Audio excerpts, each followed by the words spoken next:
నమస్కారం ఘంటారావానికి స్వాగతం. ముందుగా ప్రధానాంశాలు. కాంగ్రెస్ తాత్కాలిక అధ్యక్షురాలిగా మరికొంతకాలం సోనియా, కొత్త వ్యక్తికి పగ్గాలప్పించే వరకు కొనసాగాలని నిర్ణయం.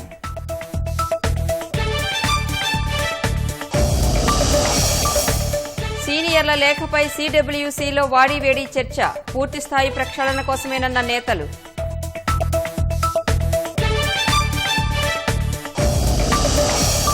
రాష్ట్రంలో కొత్తగా 8,601 మందికి వైరస్, మరో 86 మరణాలు. తూర్పుగోదావరిలో 50,000 దాటిన బాధితులు. అన్లాక్ 4లో మరిన్ని ఆంక్షలు సడలించే యోచనలో కేంద్రం. మెట్రో రైళ్లు, బార్లలో మద్యం విక్రయానికి అనుమతించే అవకాశం.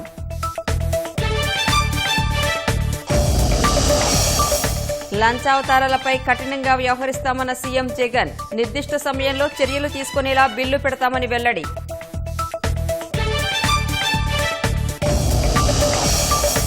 వరద బాధితులను ప్రభుత్వం పట్టించుకోవట్లేదని చంద్రబాబు ఆగ్రహం. వెంటనే 10,000 చొప్పున చెల్లించాలని డిమాండ్.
సిడబ్ల్యూసీ సమావేశం అనంతరం కాంగ్రెస్ సీనియర్ నేత వేణుగోపాల్ మాట్లాడుతున్నారు. ప్రత్యక్ష ప్రసారం ద్వారా చూద్దాం. Address to General Secretary Organization, as also a letter written earlier by certain Congress leaders to the Congress President. The CWC has extensively deliberated on the letters and after detailed discussion places on record the following. First, the last 6 months have seen the nation in the throes of multiple crises. We have been beset by the corona pandemic that continue to claim thousands of lives, to downward spiraling economy, through massive job losses and growing poverty, and for brazen aggression into and occupation of Indian territory by the Chinese. Second, the two voices that have been at the forefront of exposing the government's inadequate responses. Divisive politics and audacious propaganda are of Srimati Sonia Gandhi and Sri Rahul Gandhi. Srimati Sonia Gandhi had questions on the handling of the migrant crisis put this government to shame. She ensured that Congress ruled state tackled the pandemic effectively and provided access to health care and treatment to all sections of the people. Her leadership has wrangled and embarrassed those occupying the highest offices in the government. Sri Rahul Gandhi has resolutely led the fight against the government from the front. The CWC, reflecting the overwhelming view and desire of the rank and file of the Congress, unanimously resolved to strengthen the hands of Srimati Sonia Gandhi and Sri Rahul Gandhi in every possible way. The CWC makes it clear that no one will be or can be permitted to undermine or weaken the party and its leadership at this juncture. The responsibility of every Congress worker and leader today is to fight the pernicious assault on Indian democracy, pluralism and diversity by the Modi government. Third and most importantly, the voices of our two leaders have inspired generations of Indians, both within and outside of the Indian National Congress, to rise and demand answers from the government, which seeks to desperately distract the people through shallow and manufactured issues. It is under their leadership that crores of Congress workers and supporters have reached out to fill the large and callous gaps in governance left by this government, as a result of which millions belonging to the poor and middle classes have been unjustly deprived of their rights and their livelihoods. Fourthly, the CWC notes that inner party issues cannot be deliberated through the media or in a public fora.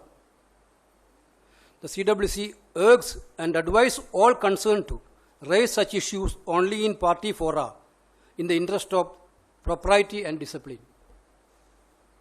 Fifthly, the CWC authorized the Congress President to effect necessarily organizational changes that she may deem appropriate to take on the challenges listed above. In the light of the above deliberations and conclusions, the CWC unanimously requests Srimati Sonia Gandhi to continue to lead the Indian National Congress until such time as circumstances will permit an AICC session to be convened.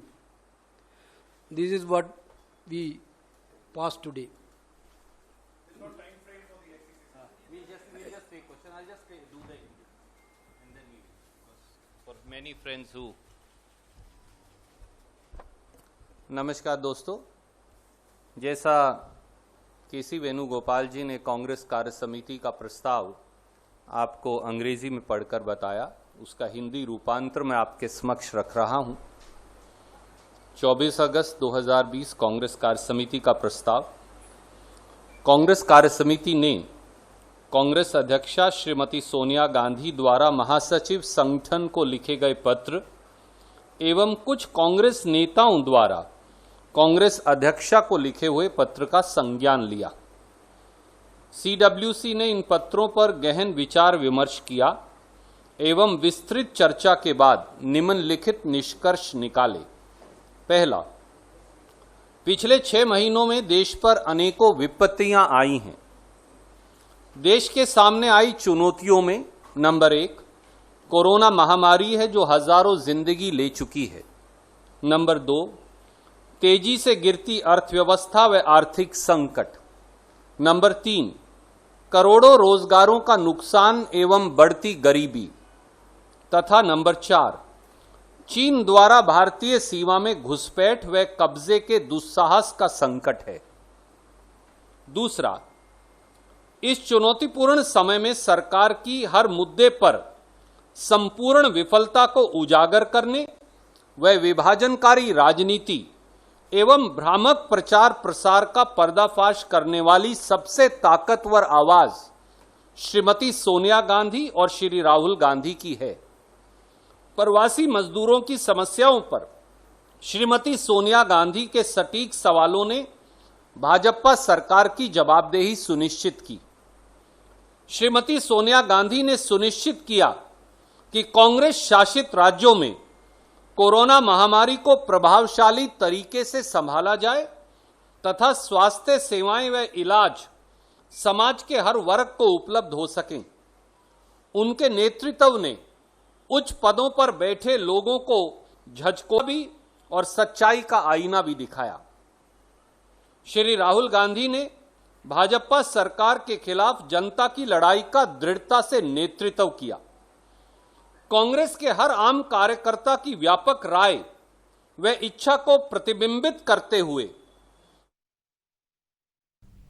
నాయకత్వ మార్పుపై సుదీర్ఘంగా చర్చించిన Congress working committee సమావేశం సోనియా గాంధీనే అధ్యక్షురాలిగా కొనసాగాలని కోరింది. క్రియాశీల సమిష్టి నాయకత్వం కోసం 20 మంది సీనియర్లు రాసిన లేఖపై ఆగ్రహం వ్యక్తం చేసింది. ఒక దశలో భాజపాతో కుమ్మక్కై లేఖ రాశారని సీనియర్ నేత ఆజాద్ లక్ష్యంగా రాహుల్ విమర్శలు చేశారని ప్రచారం జరిగింది. ఆ ప్రచారాన్ని కాంగ్రెస్ పార్టీతో పాటు ఆజాద్ కూడా తోసిపుచ్చారు. మెజార్టీ నాయకుల విన్నపం మేరకు మరికొన్నాళ్లు కాంగ్రెస్ అధ్యక్షురాలిగా సోనియానే కొనసాగనున్నారు. కాంగ్రెస్ వర్కింగ్ కమిటీలో మెజార్టీ నేతలు సోనియా గాంధీ నాయకత్వంపై విశ్వాసం కనబరిచారు. వీడియో కాన్ఫరెన్స్ ద్వారా దాదాపు 7 గంటలు వాడివేడిగా సాగిన సీడబ్ల్యూసీ భేటీలో గాంధీ కుటుంబానికి సన్నిహితంగా ఉండే సభ్యులంతా అధ్యక్షురాలిగా సోనియా గాంధీని కొనసాగించాలని కోరారు. మొత్తం 48 మంది నాయకులు పాల్గొన్న సీడబ్ల్యూసీ సమావేశంలో తాత్కాలిక అధ్యక్షురాలి బాధ్యతల నుంచి తప్పుకునే అవకాశం ఇవ్వాలని సోనియా గాంధీ కోరారు. పూర్తిస్థాయి అధ్యక్షుడిని ఎంపిక చేసే ప్రక్రియను ప్రారంభించాలని కోరారు. అయితే గాంధీ కుటుంబానికి సన్నిహితంగా ఉండే మాజీ ప్రధాని మన్మోహన్, ఏకే యాంటోనీ వంటి నాయకులు అధ్యక్షురాలిగా కొనసాగాలని కోరగా అందుకు ఆమె తిరస్కరించారు. ఈ నేపథ్యంలో కొత్త అధ్యక్షుడిని ఎన్నుకునే వరకు పదవిలో కొనసాగాలని సోనియా గాంధీని మన్మోహన్, యాంటోనీ కోరారు.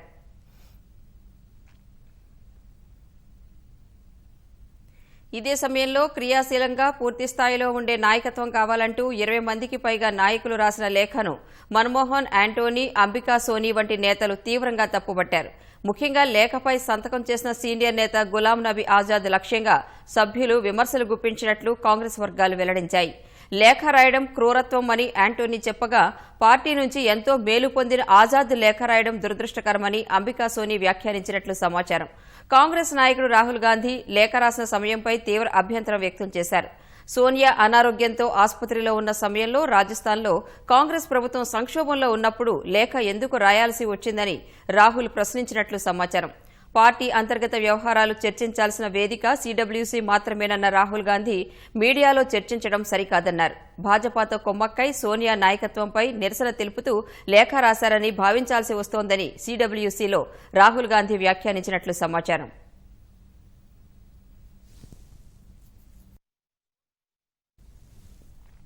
రాహుల్ విమర్శలు చేసిన సమయంలో లేఖపై సంతకం చేసిన ముకుల్ వాస్నిక్, జితిన్ ప్రసాద్ వంటి నేతలు మౌనం వహించినట్లు సమాచారం. పార్టీ పరిధికి లోబడే తాము లేఖలో ప్రస్తావనలు చేశామని, సోనియా నాయకత్వాన్ని ప్రశ్నించలేదని ఆజాద్, ఆనంద్ శర్మ వ్యాఖ్యానించినట్లు తెలుస్తోంది. ఇదే సమయంలో భాజపాతో కొమ్మక్కై లేఖ రాసినట్లు రుజువు చేస్తే పార్టీ పదవులకు రాజీనామా చేస్తానని ఆజాద్ చెప్పినట్లు ప్రచారం జరిగింది. ఆ తర్వాత ఈ వ్యాఖ్యలను కాంగ్రెస్ పార్టీ ఖండించింది. భాజపాతో కొమ్మక్కు అనే మాటనే రాహుల్ గాంధీ వాడలేదని ప్రకటించింది. తర్వాత గులాం నబీ ఆజాద్పై సైతం రాహుల్ ఆ మాటను సీడబ్ల్యూసీ భేటీలో కానీ బయట గానీ అనలేదని ప్రకటించారు.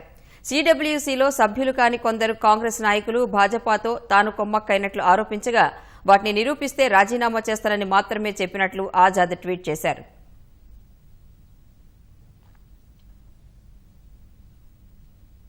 మరోవైపు కొత్త పార్టీ అధ్యక్షుడిని ఎన్నుకునే ప్రక్రియను ప్రారంభించాలని సీడబ్ల్యూసీ సమావేశంలో పి. చిదంబరం సూచించారు. చాలా మంది సభ్యులు సోనియా గాంధీనే కొనసాగాలని కోరగా మరికొందరు రాహుల్ను పగ్గాలు చేపట్టాలని విజ్ఞప్తి చేసినట్లు పార్టీ వర్గాలు చెప్పాయి. సోనియాకు అధ్యక్షురాలిగా కొనసాగడం ఇష్టం లేకుంటే రాహుల్ బాధ్యతలు చేపట్టాలని రాజస్థాన్ ముఖ్యమంత్రి అశోక్ గెహ్లాట్, ఛత్తీస్గఢ్ సీఎం భూపేష్ బఘేల్ కోరారు. దాదాపు లోక్సభ సభ్యులంతా సోనియా గాంధీని కొనసాగాలని కోరారు. లేకుంటే రాహుల్ గాంధీకి పగ్గాలు అప్పగించాలని సూచించారు. ఢిల్లీ, రాజస్థాన్, జమ్మూ కాశ్మీర్ సహా పలు రాష్ట్రాల పీసీసీలు గాంధీ కుటుంబంపై విశ్వాసం ఉంచుతూ తీర్మానాలు చేశాయి. ముప్పేట విమర్శలతో లేఖపై సంతకం చేసిన నాయకులు మౌనం దాల్చగా మెజార్టీ సభ్యులు కాంగ్రెస్ అధ్యక్షురాలిగా సోనియా గాంధీనే కొనసాగాలని విజ్ఞప్తి చేసినట్లు తెలిసింది. ఈ నేపథ్యంలో కొంతకాలం సోనియా గాంధీనే ఏఐసీసీ అధ్యక్షురాలిగా కొనసాగనున్నారు.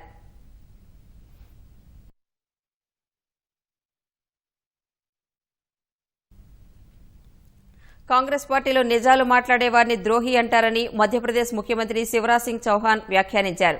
సరైన దిశలో నడిపించడానికి సలహాలు ఇచ్చిన వారిపై భాజపాతో కుమ్మక్కయ్యారని ఆరోపిస్తారంటూ విమర్శించారు.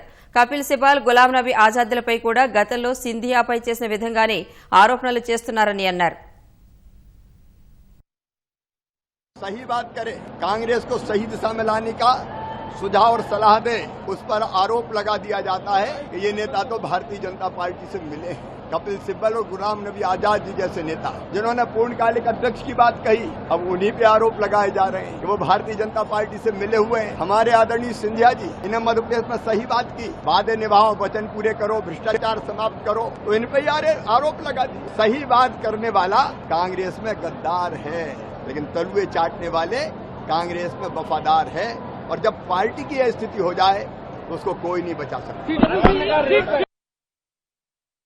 అవినీతికి పాల్పడే ప్రభుత్వ అధికారులపై సత్వరమే చర్యలు తీసుకునేలా ప్రత్యేక చట్టం తీసుకురావాలని ప్రభుత్వం నిర్ణయించింది. లంచం తీసుకోవాలంటేనే భయపడేలా కఠిన నిబంధనలు రూపొందించాలని అనీసా అధికారులను సీఎం ఆదేశించారు. తీతీదే సహా అన్ని ప్రభుత్వ విభాగాల్లోనూ రివర్స్ టెండరింగ్ చేపట్టాలని స్పష్టం చేశారు.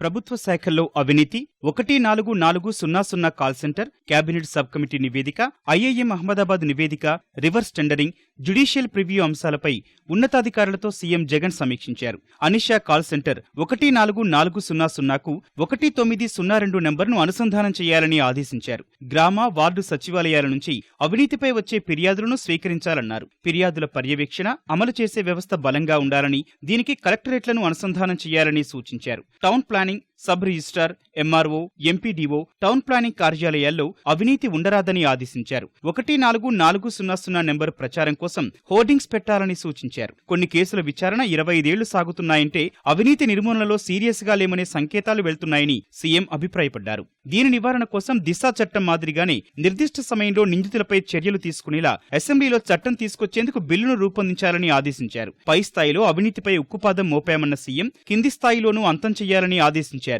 అవినీతి నిరోధానికి ప్రతి ప్రభుత్వ విభాగంలోనూ రివర్స్ టెండరింగ్ నిర్వహించాలని సీఎం ఆదేశించారు. ₹1 కోటి వ్యయం దాటిన ఏ పనికైనా రివర్స్ టెండరింగ్ పెట్టాలన్నారు. తీతీదే లాంటివి కూడా దీన్ని పాటించాలని స్పష్టం చేశారు. 100 కోట్లు దాటిన ప్రాజెక్టులన్నీ జ్యుడిషియల్ ప్రివ్యూ ద్వారానే చేపడుతున్నామని అధికారులు వివరించారు. 2019 ఆగస్టు నుంచి 2020 ఆగస్టు వరకు 14,285 కోట్ల పనులు ఈ పద్ధతి ద్వారానే చేపట్టామన్నారు. కర్నూలు జిల్లా పిన్నాపురం విద్యుత్ ప్రాజెక్టుతో పాటు భోగాపురం అంతర్జాతీయ విమానాశ్రయం విషయంలోనూ గత ప్రభుత్వానికి ఇప్పటి ప్రభుత్వానికి తేడా స్పష్టమైందని సీఎం అన్నారు. అవినీతి నిరోధానికి గతంలో కుదుర్చుకున్న ఒప్పందం ప్రకారం అహ్మదాబాద్ ఐఐఎం నివేదికను సీఎంకు సమర్పించింది.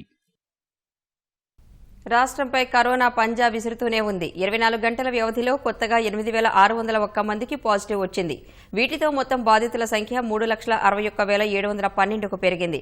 మహమ్మారి దెబ్బకు మరో 86 మంది మృతి చెందారు. మొత్తంగా 3,368 మంది ప్రాణాలు విడిచారు. రాష్ట్రంలో కరోనా విజృంభణ కొనసాగుతూనే ఉంది. 24 గంటల వ్యవధిలో 54,463 మందికి పరీక్షలు నిర్వహించగా 8,601 మందికి మహమ్మారి సోకింది. తూర్పుగోదావరి జిల్లాలో అత్యధికంగా 1,441 కేసులు నమోదయ్యాయి. వీటితో జిల్లాలో కోవిడ్ బాధితుల సంఖ్య 50,000 దాటింది. నెల్లూరులో 965, అనంతపురంలో 933, విశాఖలో 911, కడపలో 639 మందికి పాజిటివ్ వచ్చింది. ప్రకాశంలో 589, విజయనగరంలో 572, చిత్తూరులో 495, శ్రీకాకుళంలో 485, కర్నూలులో 484 మంది మహమ్మారి బారిన పడ్డారు. గుంటూరులో 467, పశ్చిమ గోదావరిలో 466, కృష్ణాలో 154 కరోనా కేసులు వచ్చాయి.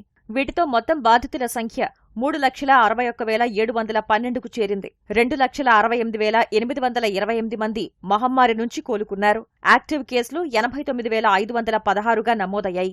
ఇప్పటివరకు 32,92,000 మందికి పరీక్షలు చేసినట్లు అధికారులు తెలిపారు. కోవిడ్ మరణాల సంఖ్య భారీగానే నమోదవుతోంది. కొత్తగా 86 మందిని మహమ్మారి బలి తీసుకుంది. నెల్లూరు జిల్లాలో 10 మంది మృత్యువాత పడ్డారు. తూర్పుగోదావరిలో, గుంటూరు జిల్లాల్లో 9 మంది చొప్పున చనిపోయారు. చిత్తూరు, కడపలో 8, విశాఖ, శ్రీకాకుళం జిల్లాల్లో 7 చొప్పున ప్రాణాలు విడిచారు. అనంతపురంలో 6, కృష్ణా జిల్లాలో 5, విజయనగరంలో 4, కర్నూలు జిల్లాలో 2 చొప్పున బలయ్యారు. వీటితో మొత్తం మరణాల సంఖ్య 3,368 మందికి పెరిగింది. వరదల వల్ల నష్టపోయిన రైతుల కుటుంబాలకు 10,000 రూపాయల చొప్పున చెల్లించాలని తెలుగుదేశం అధినేత చంద్రబాబు డిమాండ్ చేశారు. 2 వారాలు దాటుతున్నా గోదావరి వరద బాధితులను ప్రభుత్వం పట్టించుకోవటం లేదంటూ మండిపడ్డారు. ప్రభుత్వ అనాలోచిత నిర్ణయాల వల్లే గోదావరి ప్రజలకు ఈ దుస్థితి తలెత్తిందన్నారు. వైకాపా మద్దతుదారులకే అండగా నిలుస్తామని ప్రభుత్వం భీష్మించుకుని కూర్చుంటే తిరుగుబాటు వస్తుందని చంద్రబాబు హెచ్చరించారు. గోదావరిలో అయితే 14 సంవత్సరాలు ఎప్పుడు రానంత వరదలు వచ్చాయి. ఇంకో పక్క కరోనా భయంతో క్యాంపులు కూడా సరిగా పెట్టలేకుండా పెట్టినా ఎవరైనా పోవాలంటే భయపడే పరిస్థితి వచ్చింది. అయితే ఈ రోజు ఈ సమస్య కూడా ప్రధాన కారణం ఈ ప్రభుత్వం యొక్క అనాలోచిత చర్య. మామూలుగా ఇలాంటి ఫ్లడ్స్ వస్తున్నాయంటే సిడబ్ల్యూసి ఎప్పటికప్పుడు లెక్కలిస్తారు, కానీ ఈ ప్రభుత్వం ఎక్కడా పట్టించుకోకుండా పోవడం, దానివల్ల సరైన సమయంలో నీటి కూడా రిలీజ్ చేయకుండా పోయేదాని వల్ల అపార నష్టం జరిగే పరిస్థితి వచ్చింది. వీళ్ళు ఇప్పుడు కనీసం 10,000 రూపాయలు ఇవ్వాల్సిన అవసరం ఉంది. పోయినసారి మీరు అనౌన్స్ చేసిన 5,000 రూపాయలు కూడా ఇవ్వాలి. అదే సమయంలో హరికేన్ గాని, హుద్హుద్ గాని, తిత్లీలో గాని ఎలాంటి ప్యాకేజ్ ఇచ్చాం అలాంటి ప్యాకేజ్ ఇవ్వాలి. ఈ రోజు ఇవన్నీ జరిగిన తర్వాత మీరు ఒక పద్ధతి ప్రకారం పేదవాళ్ళకు సహాయం చేయాల్సింది పోయి అక్కడ కూడా రాజకీయాలు, పార్టీలు, తెలుగుదేశం పార్టీ అయితే మేము ఇవ్వం, ఇంకొక పార్టీ అయితే ఇవ్వం, ఒక్క వైఎస్ఆర్ కాంగ్రెస్ పార్టీకి దోచిపెడతాం, అది కూడా ఆరాకొరా దోచిపెడతాం అనే విధంగా మీరు బిహేవ్ చేయడం చాలా దారుణం. తిరుగుబాటు వచ్చినప్పుడు బుద్ధి చెప్పే సమయం వస్తుంది. అమరావతిలో 1,00,000 కోట్లు ఎందుకు పెట్టాలి అని మీరు ప్రచారం చేశారు. ఈరోజు అసెంబ్లీ ఉంది, కౌన్సిల్ ఉంది, హైకోర్టు ఉంది, సెక్రటరియట్ ఉంది, డిపార్ట్మెంట్స్ అన్ని కట్టారు. ఇంకెక్కడ ఎక్స్పెండిచర్ కావాలి నీకు? ఇంకొక 2,150 కోట్ల రూపాయలు మనం ఖర్చు పెట్టుంటే అందరికీ నివాస యోగ్యమైనటువంటి ఇళ్లు మనకు వచ్చేటివి. 2,150 కోట్లు మీరు పెట్టలేకపోయారా? మీ అడ్వకేట్స్ కి ఇచ్చారు 2,150 కోట్లు, మీ సాక్షి పేపర్ కి ఇచ్చుకున్నారు 2,000 కోట్ల దగ్గర. ఎంత ఇచ్చారో అవన్నీ చెప్పాల్సిన అవసరం ఉంది. ఎవరి డబ్బులు ఇది? ప్రజాధనం కాదా అని నేను అడుగుతున్నా. వీళ్ళు చేసే అవినీతి మాట్లాడితే తెలుగుదేశం పార్టీ అభివృద్ధికి అడ్డపడుతున్నారు. ఎక్కడ పడుతున్నారు అభివృద్ధికి? మీరు ఎక్కడ అభివృద్ధి చేశారు అడ్డపడడానికి? మీరు చేసే ప్రజా వ్యతిరేక విధానాలపైన నిలదీస్తున్నాం తప్ప అది మా బాధ్యత.